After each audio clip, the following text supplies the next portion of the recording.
Olá, boa tarde. Meu nome é Daiane, eu sou aluna regularmente matriculada no curso de Letras do IFPB, né, Campos Souza. Estou gravando essa aula, né, como atividade para a disciplina de Estágio Supervisionado 4, que tem como professor Neilson Medeiros.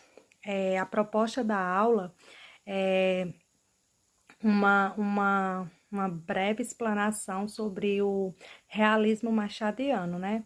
Tendo em vista que essa aula de fato foi ministrada por mim em uma turma do ensino médio, né, de segundo ano,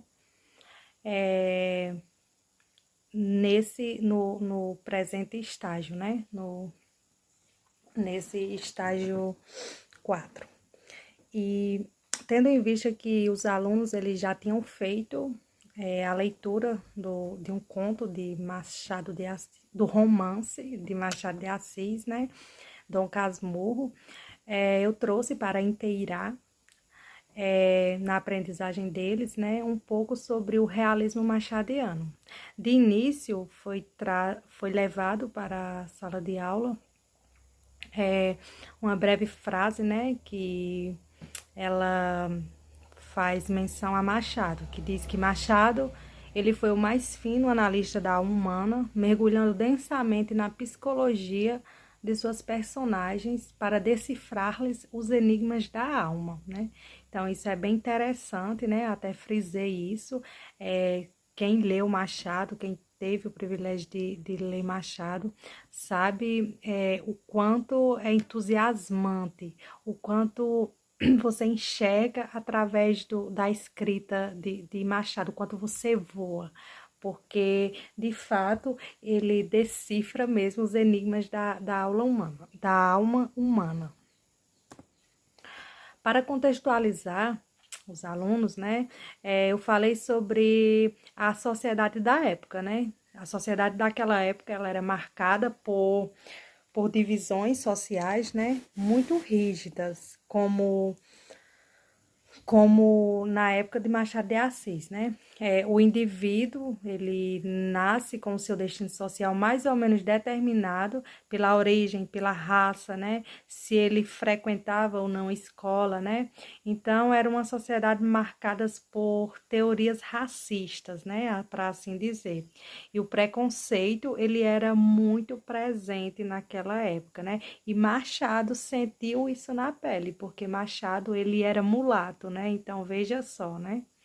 Então, era basicamente isso, é, é, aquela sociedade da época. Adiante, temos o estilo da época, né? Contextualizamos a sociedade, agora o estilo daquela época, né? O realismo ele é um estilo de época da segunda metade do século XX, né?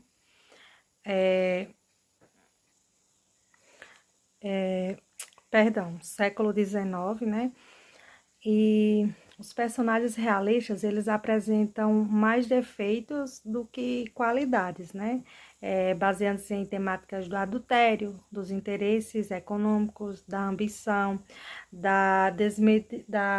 desmedida, né? E da dissimulação e vaidade. Eu trouxe também a missão social, nacional e humana, né?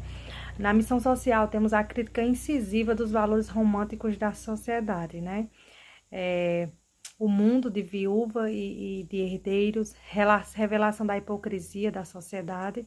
Na missão social temos a preocupação com o seu tempo e o seu lugar, a a crítica de sua época, de seus costumes. E na missão humana vem a análise da alma humana, né? Como já foi dito outrora, Machado ele era um analista da alma humana, né? Ele frisava muito nisso, em conhecer, em saber quem de fato era aquela pessoa, né? O que tinha lá no íntimo, na alma. Então, ele frisava muito isso.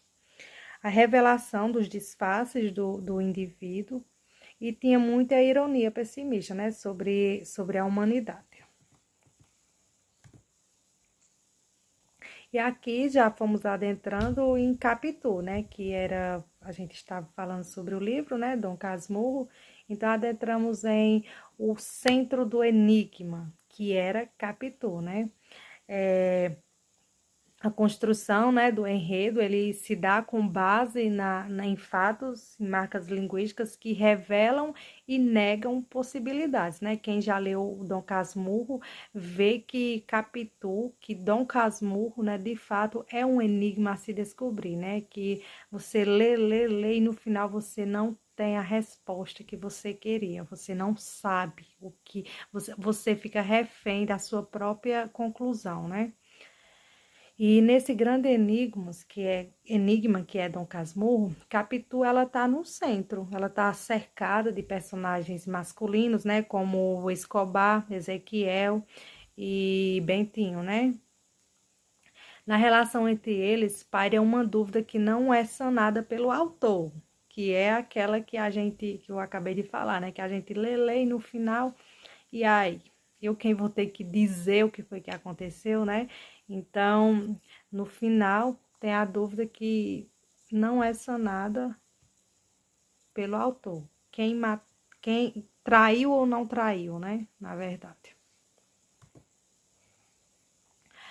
O processo narrativo contém 148 capítulos, né? De diversas dimensões, predominando os curtos. A narrativa ela é digressiva, ou seja, ela é interrompida todo o tempo por fugas de linearidade para acrescentar pensamentos ou lembranças, né? Quem leu Dom Casmurro sabe que você não vai lendo só naquele tempo, né? Ele tem fugas de linearidade, né? E acrescenta pensamentos, lembranças, fragmentos, né? Do narrador. E a obra, ela é dividida em 3 partes, né? A primeira parte, ela fala sobre a infância de Bentinho, né?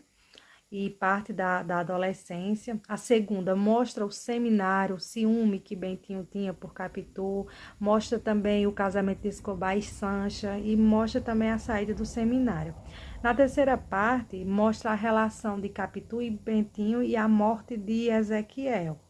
E nos 2 últimos capítulos tem uma explicação final que fecham a obra como um círculo, que é a pergunta, né? A questão lá. Traiu ou não traiu? É uma história de amor e decepção. E bem, qualquer que seja um trecho, né? Eu trouxe um trecho do livro que diz: e bem, qualquer que seja a solução, uma coisa fica, e é a suma das sumas, ou o resto dos restos, a saber que a minha primeira amiga e o meu maior amigo, tão extremosos ambos e tão queridos também, quis o destino que acabassem juntando-se e enganando-me. A terra lhe seja leve. Vamos à história dos subúrbios. Dom Casmurro. Então, isso de fato fecha a obra como um círculo, né? Dom Casmurro, ele é muito irônico, ele é irônico, né? E ele deixa essa para o leitor resolver, né? Traiu ou não traiu. E por fim, uma breve atividade, né? Com 4 questões para que os alunos possam realizá-las, né? As questões, a primeira foi desenvolvida uma questão: quais são as características do realismo presentes nas obras de Machado de Assis? Como o autor utiliza a ironia e o sarcasmo, né, para criticar a sociedade em suas obras realistas? Pedir exemplos, né, específicos. Análise da narrativa de Dom Casmurro sobre a perspectiva do narrador, Machado de Assis. Como a subjetividade do narrador influencia a interpretação da história e a análise e o desfecho da obra. Qual é o impacto da última parte de Dom Casmurro na interpretação global da narrativa? Então, essa foi a aula proposta, né? E ela se finaliza com essa atividade de verificação de aprendizagem. Obrigada.